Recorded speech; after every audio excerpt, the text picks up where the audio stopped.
오늘 감화 주제는 예수님을 따르는 삶은 곧 막막한 삶이다. 그런 내용으로 오늘 말씀을 전하겠습니다.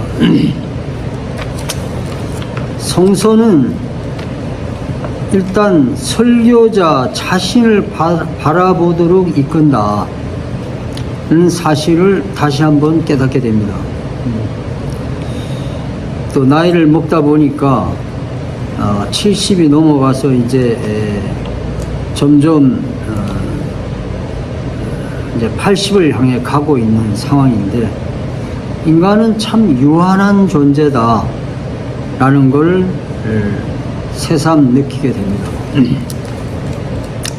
누가복음 9장 58절에 여우도 굴이 있고 하늘을 나는 새도 보금자리가 있으니 인자는 머리 둘 곳조차 없다.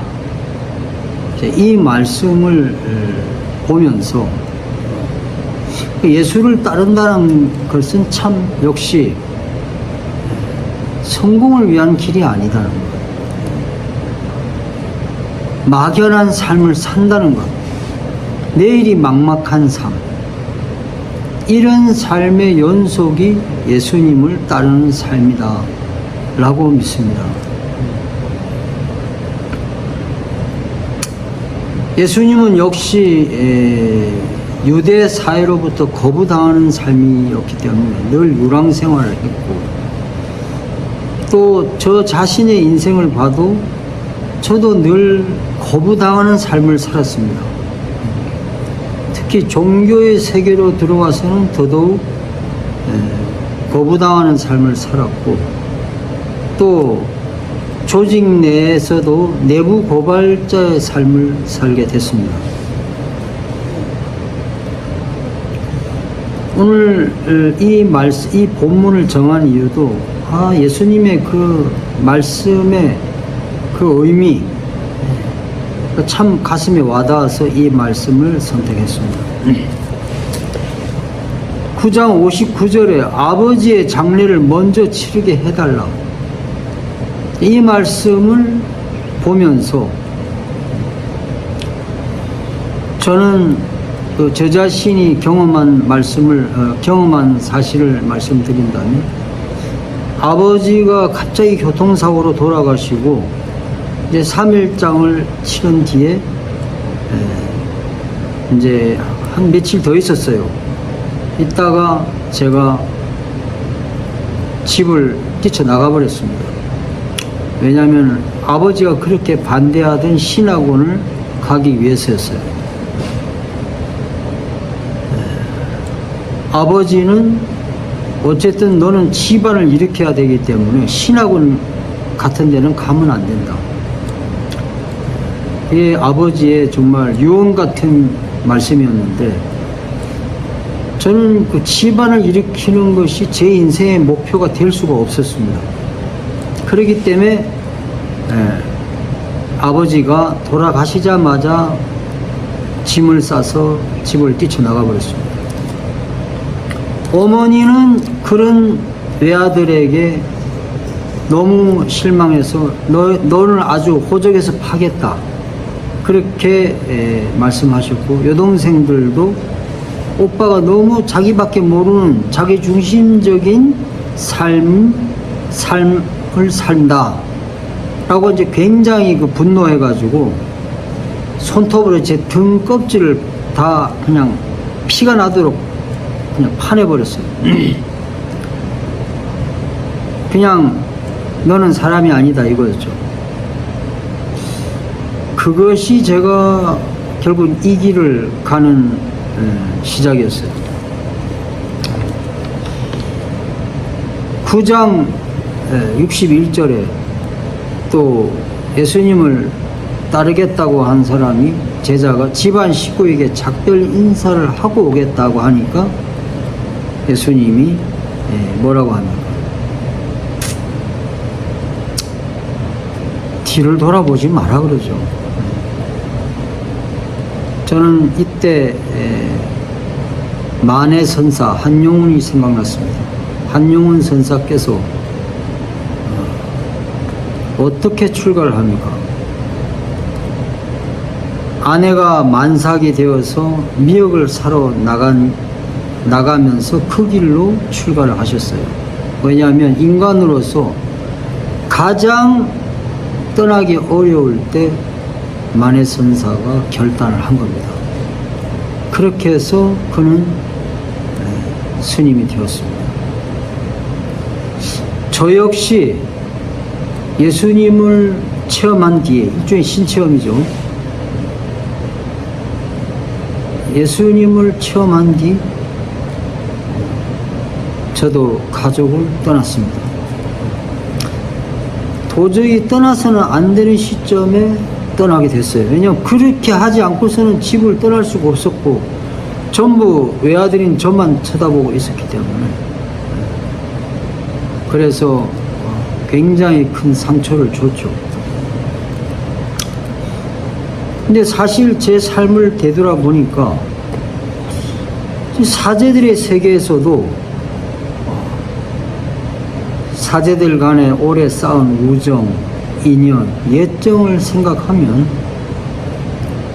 뭔가 잘못된 일이 터졌을 때 내부 고발을 할 수가 없습니다. 사제들 간에 있어서도 때로는 끊어야 돼요. 단이 필요해요. 끊는 게 필요합니다.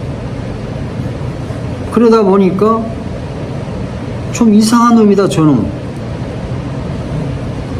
저놈 왜 이렇게 인간 말종 아니야?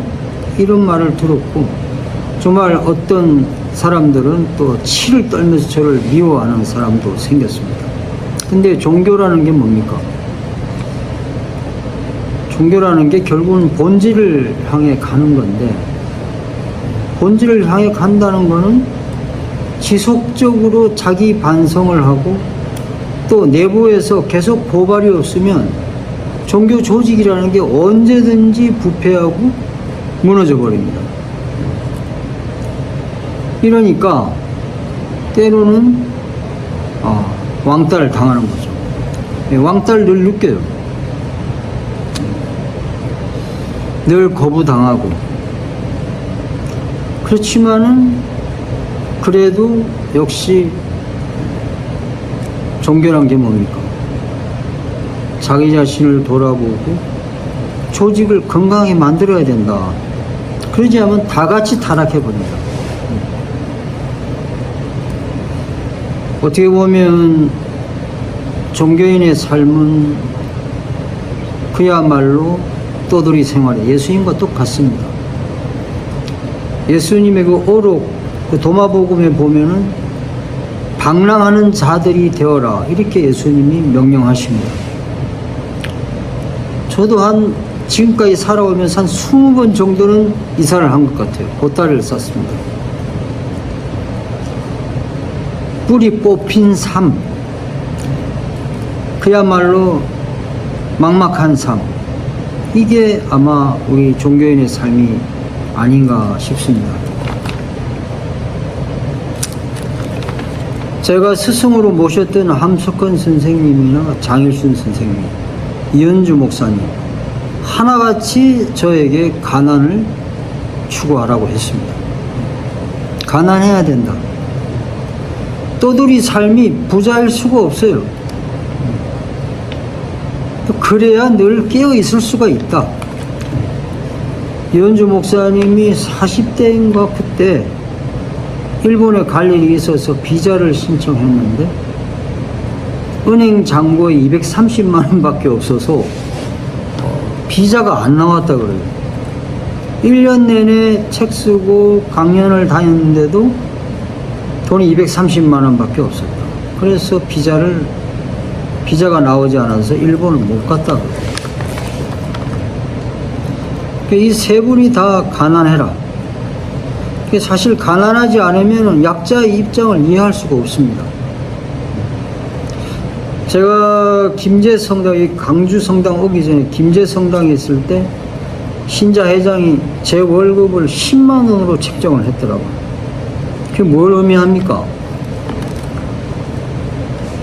꺼지라 얘기해요. 교회를 떠나라. 왜냐? 자기들은 다 복지관에서 일하면서 다 월급 그래도 몇 천만 원씩 다 연봉 받는 사람들이에요. 근데 나에게는 10만 원만 받아. 그럴 때는 뭐겠어요? 제가 감시하는 사람이라고 받아들인 거예요. 사실 교회는 그 자활후견기관이라고 하는 사회복지 기관을 위탁받기 위해서 교회를 형식만으로 이렇게 만들어 놓은 건데, 그거를 제가 제대로 사목을 하려고 하고 전도를 하고 이러니까 그렇게 그게 미웠던 거예요. 신자가 늘어나는 걸 그렇게 싫어하더라고요. 왜냐? 주도권이 복지관이 아니라 교회로 넘어갈까 봐. 그래서 또 어떻게 이런 유형의 교회가 있을 수 있나.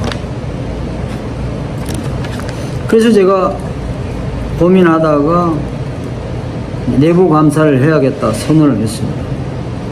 그랬더니 자활후견기관이 발칵 뒤집히고, 그래서 뭐 그러거나 말거나 하여튼 나는 감사를 해야겠다 그랬더니 사회복지 쪽에 관계하는 신부들이 다 왔더라고요.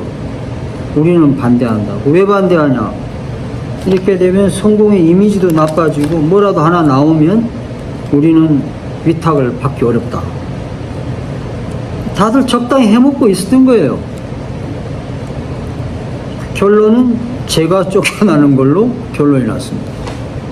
그래서 이제 광주교회에 오게 됐죠. 광주에서 지금 거의 한 18년 넘게 살고 있는데, 그때 김제의 성당, 광주성 두 군데를 제가 겸직하고 있었기 때문에 김제에서 쫓겨나니까 광주로 갈 수밖에 없었죠. 남은 게 광주니까.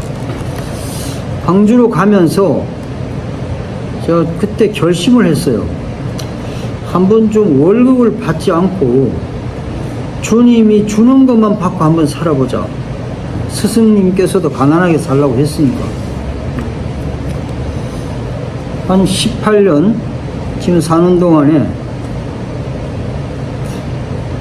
정말 막막한 삶을 살았죠.